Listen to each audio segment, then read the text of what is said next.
mostly anafunga tu bao akiwa home. Most cases against big team. But In fact, they've unajua carried top 4. Yeah. Umse, how many Yeah. goals does he have right now? I don't know, not unless you give me the statistics now. I think they're 16 or 17. 17 goals. I think he's there. He's there somewhere with akina Salah, akina Palma, I think. I know. Palma, huh? Palma, huh? Let me just check. EPL top scorers. Yeah. Yeah. It's not showing up. Why? Yeah. It's here. So I told you, the top scorer akona 19 goals, ni Erling Haaland. Watkins has got 18 goals. Mo Salah has 17. Then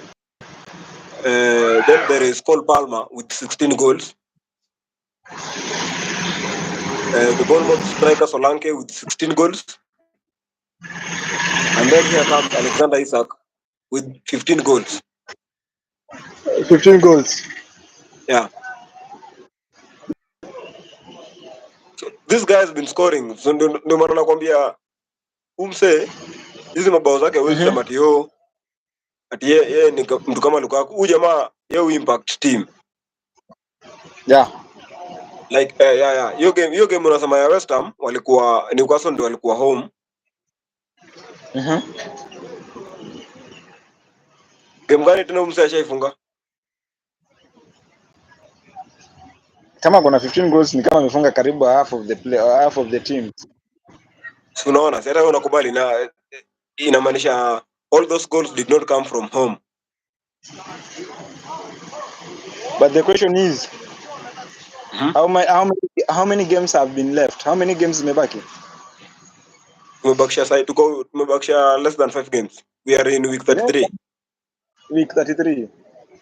Yeah, we are 5 matches away. They're supposed to be 38 matches, if I'm not wrong. Yeah. So we are 5 matches away.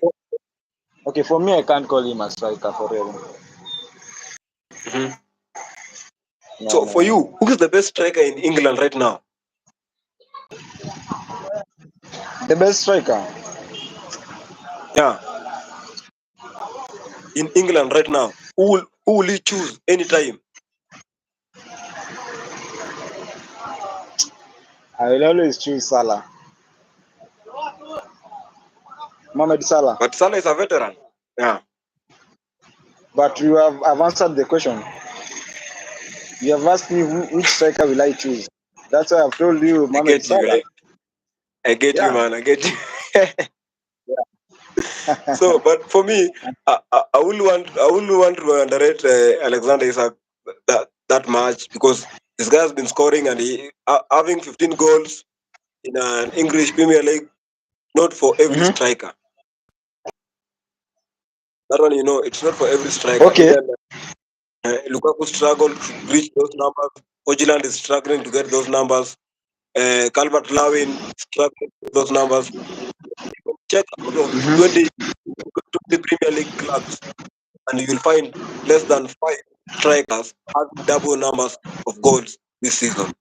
True, not true? True. How many goals does Gabriel Jesus have? Which one? Gabriel Jesus. How many goals does he have? Gabriel Jesus, I guess, is around 12 there. I guess 12. I don't think so. All together, Champions League, or okay, let's say they all competitive. You see, Nunes is having 11 goals. Foden has 14. Man, Alexander Isak has done better. Foden, Saka, Son, Bowen. It's not top now. He's done better than Richarlison. Give him his flowers. Okay, Mhm. I won't deny your expression on saying that he's a good striker, of which I accept. I totally agree with you. He's a good striker, but for me, I can't choose him to be any replacement at my team. He can't join. He can't join Manchester United. He's United. Nor neither he can't join any top four. Any serious team that want to play a Champions League football Mhm. cannot rely as an Isaac for a striker. No, Let's no, do it this. can't. Let's do this, eh? Yeah. Let's do this. Mm-hmm. You Yeah. have to pick between Hojland and Yeah. Alexander Isak. Who are you Yeah. choosing? Between Hojland and Alexander Isak. as a striker. Yeah. Okay, I'll answer your question in two ways. I will choose Isaac as a striker because at now that guy is on form, and I guess the team is playing for is on form. But choosing a striker who will play for any team that I choose, I will go for Ojland. No, no, no. 101%. Newcastle right now, they are out of form. These guys have been out of form for the last 6 Premier League matches. They've been But struggling. Actually, they have you can't injuries. no. Uh-huh. These guys, they have injuries. They don't have Then Marion in the. look at how many goals this guy scored in the first leg and the second leg. Then tell me which one are making him to be a good striker. This guy, I think if I'm not wrong, he scored a lot of goals in the first leg, and in the first leg, Newcastle were very hot. Were very hot. In fact, Alexander Isak was injured in the first leg. Most of his goals have come out in the second leg. The second leg. Yeah. Mm-hmm. In the first leg, he Yeah. had an injury. When he came back, he started scoring. Mm-hmm. But most of his goals, and he's not just scoring. He's scoring goals that turns out to be more effective for the team. Like when you look at the match you were talking about against West Ham, when he scored the brace, he made Yeah. sure that they took all the 3 points, and they stayed at the mid of the table because of his goals. Otherwise, they could have gone down bottom, down next to Chelsea maybe. Okay. Based on the facts that you have given or table, I would say okay, he's a good striker, but I still remain not for Manchester United nor not for any team that is in top four, or not for team that wants to, not for any team that is aspiring to play Champions League football next season. No, And no, I what can't. do you think is the what what do you think is the problem with Manchester United?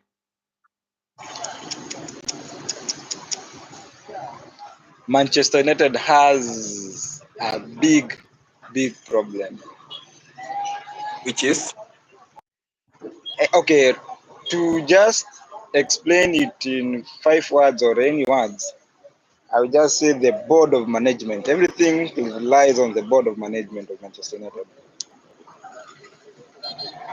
So when I'm so. talking about Can the you board of elaborate? management, when I'm talking about the board of management, I'm talking of the different people from different facilities or faculties within Manchester United. You get Mhm. in the dressing room.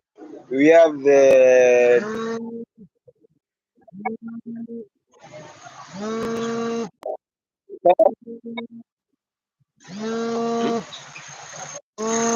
we are talking about like when I'm talking about the board of management, I'm talking about the people from the training zone. You have the coach, you have the assistant. You get we have the medical staff. You get we have the gym section. You understand? So this thing I understanding you. it's a chain from the top. It's a chain from the top. And the rock bottom. That's why we are getting these bad results because these bad results are the effects of something is not right at Manchester United, and it's not all So this about is what I coach. want Even to the ask you. coach, yeah, So this is what I want to ask you. Yeah, Down from the gym section, from the medical team, from the yeah, all the you've mentioned, it narrows yeah. down to 11 players, one coach. Mm-hmm. The reflect from the 11 players and the one coach. How does the medical team reflect from the 11 players and the one coach? You know, my friend, Mhm. they normally say a good product is defined from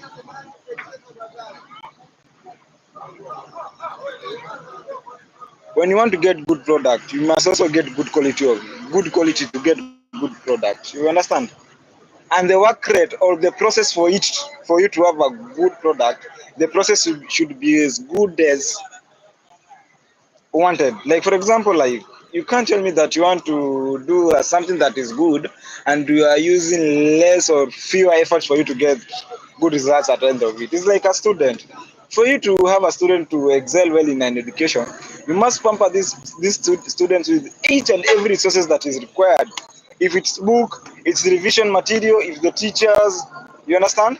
Each and everything that a person wants, so that at the end of it, when these students will be passing or will be celebrating the result of these students, will be we did give this student everything that he or she required. Now, Manchester So, United, like the coach is there, yes.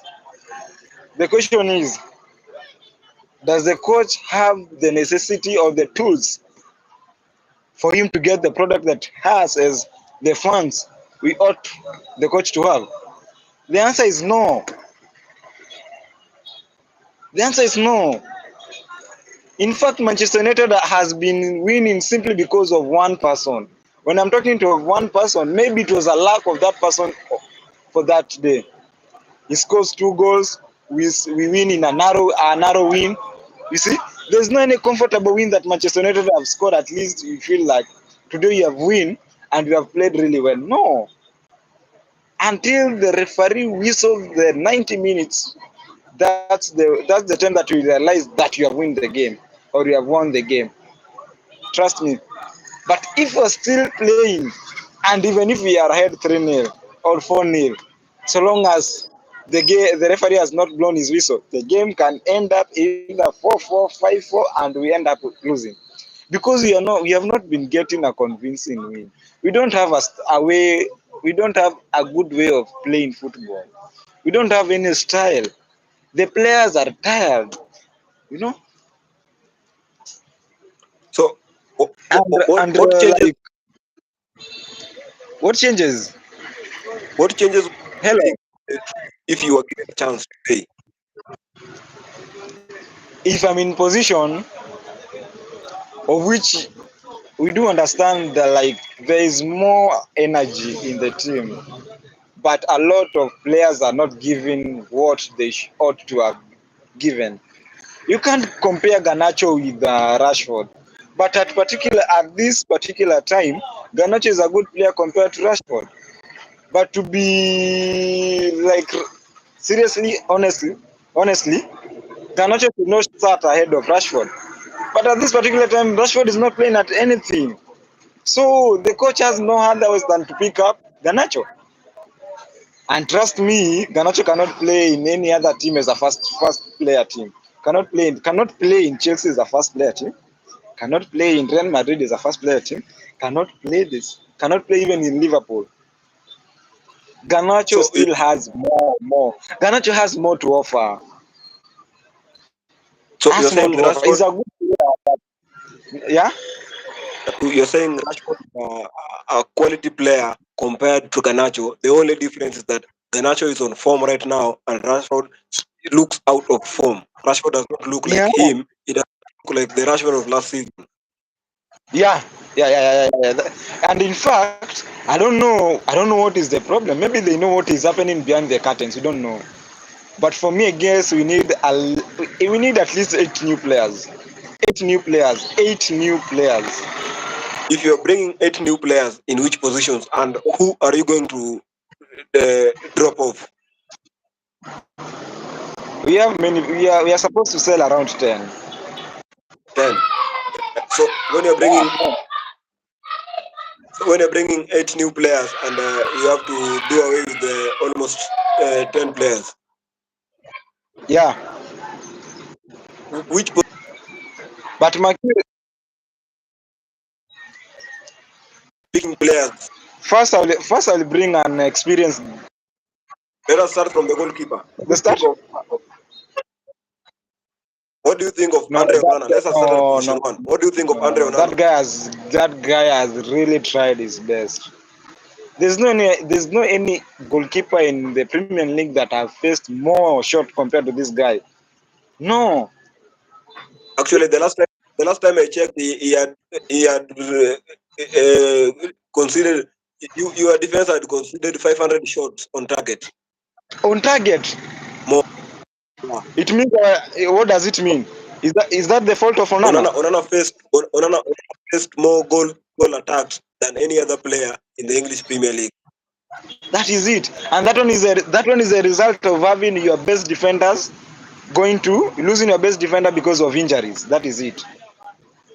When I'm talking of the best, I'm talking about Martinez.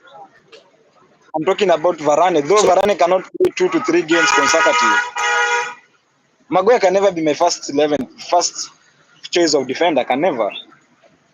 but also it's not only one coach. Gareth Southgate also said Maguire is the best coach in England so far.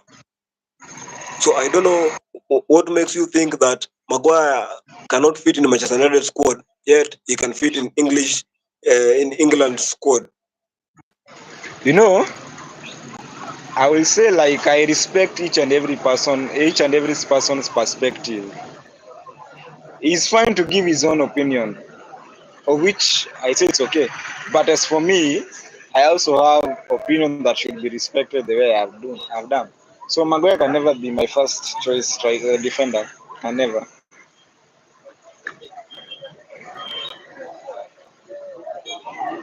Can you compare Maguire to this defender who went to Everton? Hello, I'm getting hello. you. Your voice, Mike. Your mic. Are you not getting me? Your mic. Be audible. Audible. Are you not getting me?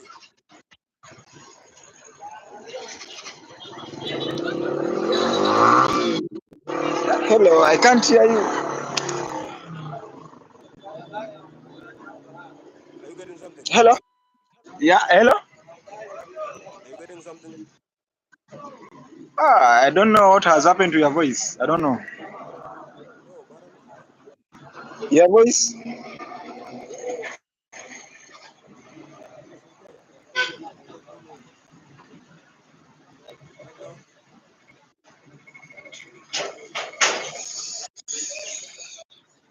Hello. unanipata Unakatika katika. kabisa. Unakatika katika. Wacha ni check voice yangu alafu nikam tena. Ndio hiyo, kwa sawa. I'm fine, eh? Yeah. Are you getting me now clear? Nakupata sasa, ongea. So tulikuwa kwa midfield. Midfield. Yeah. Casemiro ako so tired, ako down. Ako down. He's old. Kununua Casemiro kuna initiatives gani?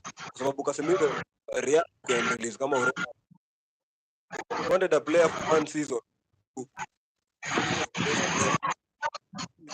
Casemiro build the team around him. So see what has hit you guys. So right now, AFC Zara game. If he plays, he's the best for them.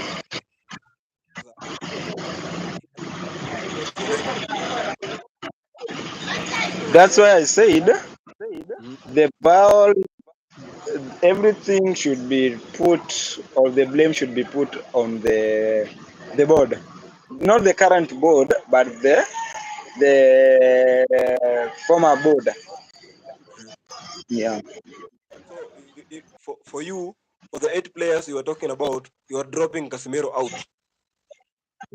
Casemiro out, Maguire out. Dalot. Yeah. Dalot out. Dalot in. In. Dalot in. In which position? Yeah. In which Right position for back. Dalot?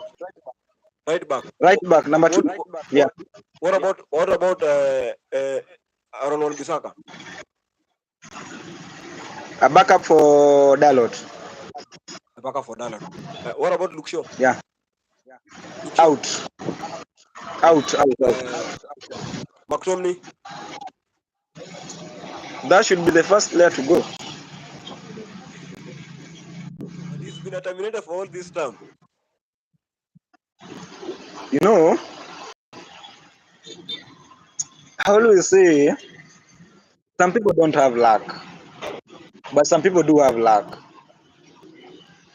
You get my point? I'm getting So your that point. guy has been, He's been lucky enough. but that guy has a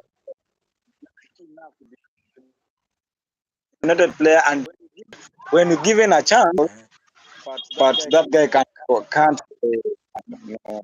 Even he's okay. You are attacking, but when did you see McTominay giving pass going forward? We are in When? Kobe Maino. Mhm. Kobe Maino. Mino should be there, first 11. Mason Mount. Remain, first 11. Bruno Fernandes. Not my captain, but first 11. Not as a captain, not as a captain. Anthony. Anthony. Okay, okay. But should remain. At least I will give him one season. Anthony will give him one season. Go. Sell. Garnacho. Is a substitute player, not a first player. Substitute player. Hojland. My first striker. To bring back. What do you think of Mason Greenwood?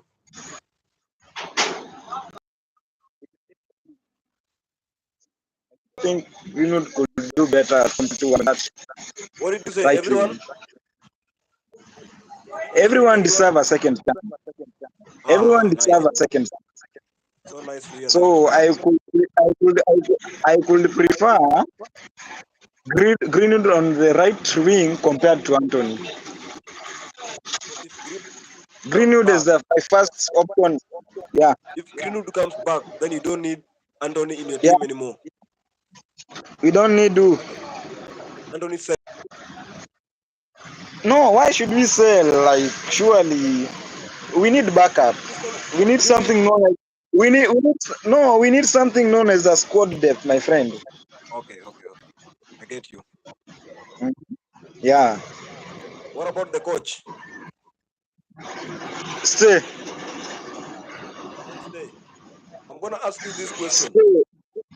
Yeah. In your game against Chelsea, there's a time you guys were down 2-0. You managed to come back and even scored a third goal. You scored two Yeah. goals And and even got the and, third goal. So, from behind, you draw, you are almost winning. You feel transpired between the third goal of you and the fourth goal of Chelsea. Was it a planned pardon? game? Pardon. This is what I'm telling you. Uh-huh. Were winning against Chelsea. Yeah. At a point you were 2-0, then you came back 2-2, it was 3-2. So I want to understand when you won that goal, what transpired? Was it the blunder from the coach or the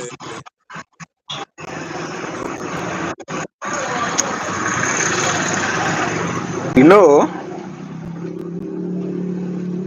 even up to now, I can't. Even up to now, I can't even explain to someone that Chelsea defeated Manchester United within 2 minutes. I can't. But all in all, what I will say, I think the sub that the coach did, I will entirely blame some players and also blame the sub that the coach did. But we had already won the game, and the best way, as a philosophy for a coach, the best way to defend is by attacking. That is what I always know. You make sure that your team is good enough to hold the ball, not to give not to give away position in a reckless way, in a reckless place. Then switching off. Why switch off and get the whistle? So the Then point of switch off. look at the sub. Look at the sub that the coach did made. McTominay, Rashford. You bring out Garnacho. There's no any person who is attacking, because most of our attacks were being done on the Garnacho side and on the Anthony side. You have brought out Anthony. You have brought out Garnacho. What are you expecting for the team to do? What are you expecting? But you know, when you are leading 3-2 in a free goal scoring match like that one, what you need as a coach is people who can win you the game. And Mark Romney has been winning Manchester United big games actually. So bringing in McTominay was bringing in somebody who could defend, who could win aerial balls, and who could pick a card for a team, because it was a free open goal scoring where somebody comes with the ball, the counter attack, and it was actually a one man match. Palmer was a one man game. Bringing in have gone for that sub, even if he was still your coach, he was bringing somebody at the moment who guys scored that goal. Okay, you know, we normally bring McTominay in simply because he's a good player at the aerial ball, and mostly when Manchester United is attacking, not when we are defending. Those are two opposite things. This game we are defending a victory of 3-2. An arrow slide ahead. We were leading 3-2, but now you have brought in McTominay, of which we are not attacking anymore. We are basically defending. So what do you expect? This guy is good when we are attacking, but this guy is not good when you are defending. Get the point? But you've just said here the best way of defending is to attack. Yeah, but what was the necessity of bringing McTominay in if you are not attacking? At that particular time, you are not attacking, you are defending. That's why I blame the coach. If So Anthony Steele and Garnacho could be on the field, that game could have been won 3-2. Trust me, because you are attacking both right and left wing. But when we did our substitute by bringing McTominay in and bringing also Mount in, our two wings were dead. We are not attacking anymore. at We are 3-2, defending. what changes will you bring to the team? At 3-2, Yeah. in fact, I could the team was okay. Let's be okay. Because we are defending well, Hojland was also attacking well. Because the wings were doing very well. If you want to know the good side of Hojland, let the wings do their best. Then you'll see the good side of this guy. Trust me. But if the wings are not doing their work, you'll find this guy going to the midfield to collect the ball, give the wings. Then when the wings think that they are also striker, they want to also to score, which is not. Man, play a good football like the aim of it is play a nice game. Everyone knows his abilities and capabilities, but everyone knows that we have a striker and our work is to give the striker the ball. Get your point. Yeah. So let us cross over to things that does not concern us. Uh-huh. Arsenal are looking more threat to beat Bayern Munich at Allianz Arena, something that we've never seen before.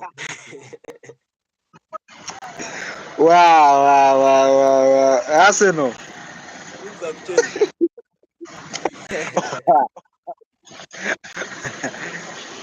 Arsenal. Arsenal. My friend, tusiandike na wino, tusiandike na mate na wino ungali upo. Unanielewa? Clearly. I think the Arsenal 3-0 Bayern. Trust me. But Bayern are dead. 3-0. Uliona game ya Bayern Not in, first leg. Those guys are not dead. in Champions League. Not in Champions League. Bro, the game they were playing last Tuesday was Champions League, and they don't look like them anymore. Everyone was expecting Bayern. Everyone was expecting Arsenal to beat Bayern. More goals. Not one, not No, two, not not three. everyone. Arsenal fans were expecting Bayern to lose. Us, we were hoping that Bayern turns out to be the best team. Very good. Okay, it's fine. And that is the same notion that I will stick with it. Bayern will qualify. Bayern will qualify, yes. How?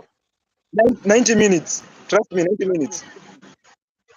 So you're saying Bayern is Remember, gonna remember in the report of the referee, there's someone said there was a mistake of a baby. I don't know how he explained it. the mistake of When the Gabriel, the defender who touched the ball at the 18, Saliba. was it Saliba or it was Gabriel? I don't remember. I only remember the Alipatiwa mpira na goalkeeper yes, then akaishika. goal kick. Yeah, goal kick. That was okay. Yeah, Arsenal will always be Arsenal. Okay, I'm not against Arsenal, I know you are not. but reality need to be told. I think at least at this particular time they have really tried to reach quarterfinal. It's a really big improvement. It is the But biggest achievement they will ever get in the 21st century. my friend, that's the end of it. There's no draw. There's no draw. They will do a childish mistake at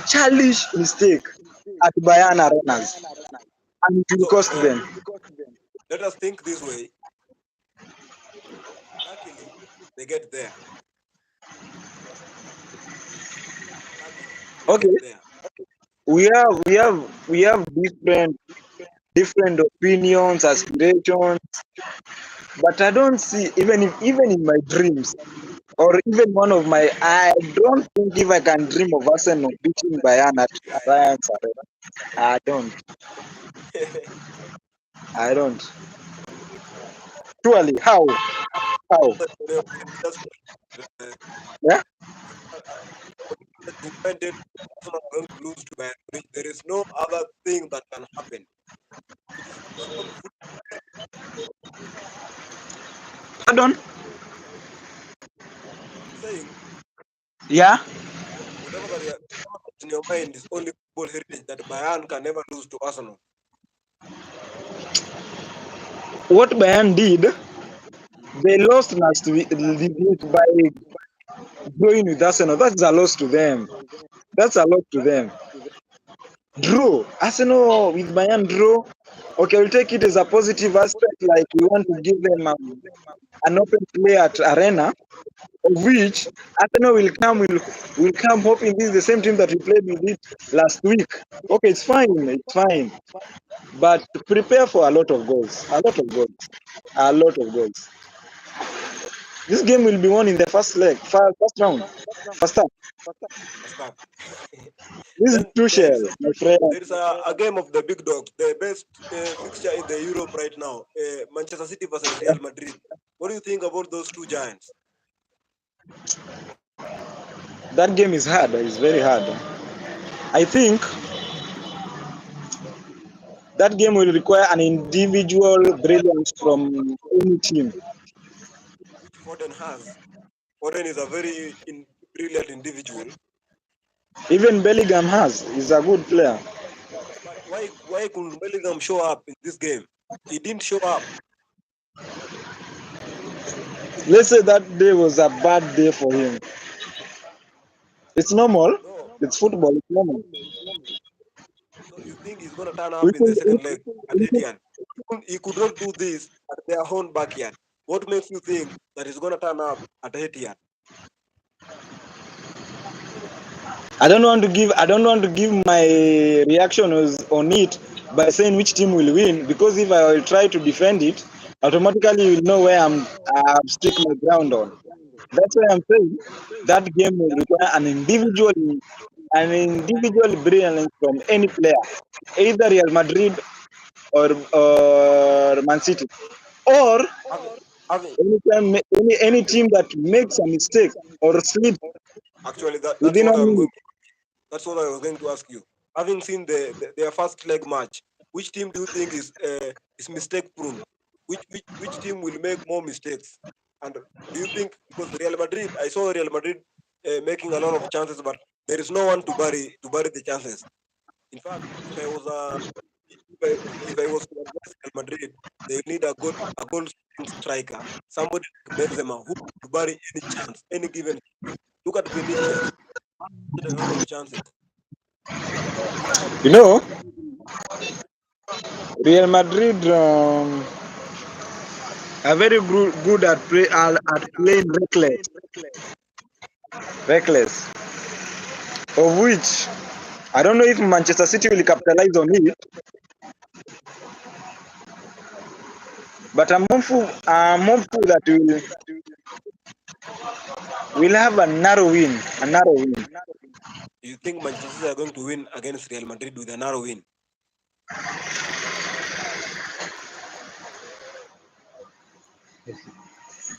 I think it will be a narrow win for any team. And going by the first leg, will you still start Haaland? 100% yes. But he was We nowhere to need be seen. Haaland. Hmm?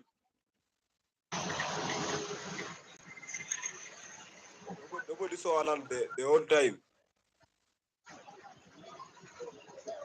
But you will see this guy after what is the work of the striker? When I score, that's the moment you talk about me. But if I don't score, you don't talk about me. The work of the striker is to make Guys, sure Haaland never let's misses one. wait. Okay, let's wait. Let's wait for the second leg is next week. I'm not a Manchester City fan, neither I'm not a Real Madrid fan, but expect a good football. Expect an open football. But I'm expecting the good team will win, because with a slight or a narrow win. Thank you very much, Maloba. This is our football podcast, Mwana Sporty. Anytime you feel like, you can just holler me up and we'll see things connected. It was a pleasure having you, my friend. And what I can tell you is that Tottenham has lost 4-0. Funny. Okay.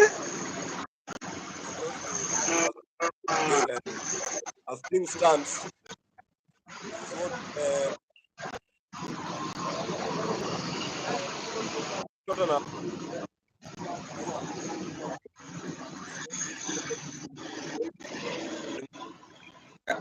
Uh-huh. closer to Chelsea. They were before. You guys at number 7, which means if you lose today and West Ham wins today, you guys will be at number 9.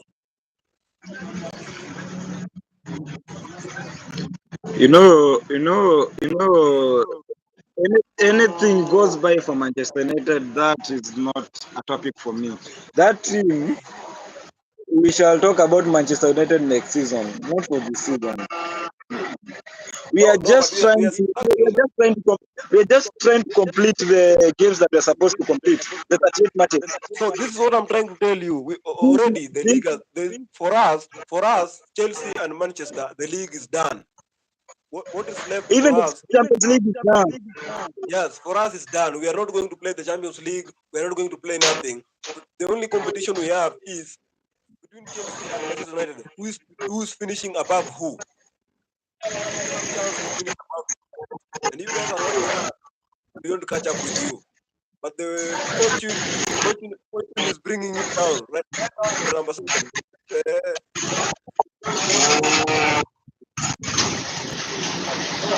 Okay, I don't know between Chelsea or Manchester United which team will be ahead by the time we play our 38 matches.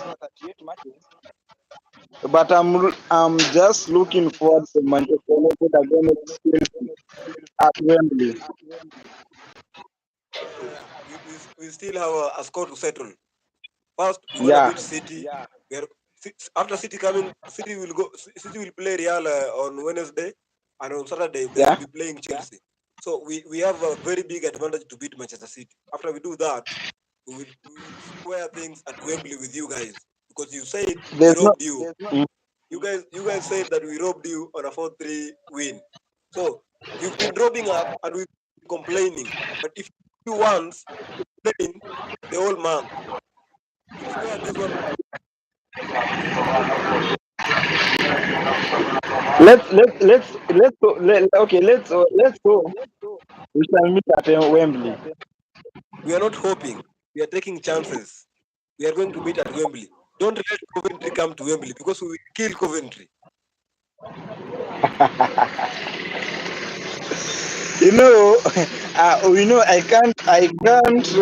I can't read off Coventry because Manchester United has one problem. When it comes to small teams, it's hard for us to defend because it's hard for us to defend because when you're playing big teams, we are using counter attacks. That's why we find ourselves winning these games. But when you're playing against small teams, you are supposed to be attacking. There's no counter attack there. That's why you find Manchester United being wamepigwa chini kwa sababu hawana ile team play. Hizi timu ndogo hazi attack, unaelewa? Hizi timu zote ndogo, kila player ako individual good physically, mentally, unaelewa? Lakini unamaanisha kucheza na timu kubwa, hizo timu kubwa big mistake, wanaenda ku attack wote. Rashford bio tag nacho bao. Then maybe ilikuwa bad day on office kwa Man U, maybe kwa ile timu tunacheza nayo yenye kwa top 4. Manchester United will play a good game after 3 years from now. 3 years from now. When did Mourinho leave And that that cup? Mourinho was not the problem. The problem was still the board of management. He left you 3 years ago, eh? I guess 4 years ago. 4 years ago. And there is still nothing that has changed. For now, at least something has changed because now we are having new board of management. If I'm not wrong, so something has changed. Oh, so there's something is giving in. Yeah. You guys have started seeing progress. So I expect Manchester United to be at the top maybe 3 years from now. Even next season, don't expect us to be in top. No, give this guy time. We've given him enough Give him the players that he really wants, and expect good football from this team. That's what actually. Maybe after 2 years. That's actually what we are doing, and we are hoping to see the best from you guys because we don't. We look at now the title race. The title race between Manchester City, Arsenal, and Tottenham does not look like a title race. If Chelsea and Manchester are competing for this title race now, you could be having goosebumps this weekend.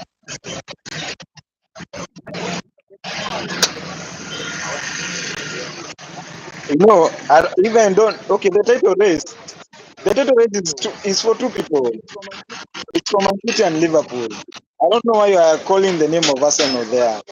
That is a big Why are you mistake. guys despising Arsenal? They are 71 points, 1 point ahead of Manchester City. You guys, And how many? Okay, trust me. I'm giving you this one. Manchester United will take the English Premier League soon compared to Arsenal. Bro, what are you talking about? Arsenal are just 5 I've games away told from the you, title race. I've told you, Manchester United will take the EPL soon compared to Arsenal. You said here, Manchester United back after 3 years. Did you say that? Yes, I've said that. When after you said Arsenal, Manchester will be ready in years, then Arsenal are only 5 games away to the title. So what makes you think Manchester United will win the Premier League before Arsenal? Even if it was one game, I still remained. Does Even it if it was one game.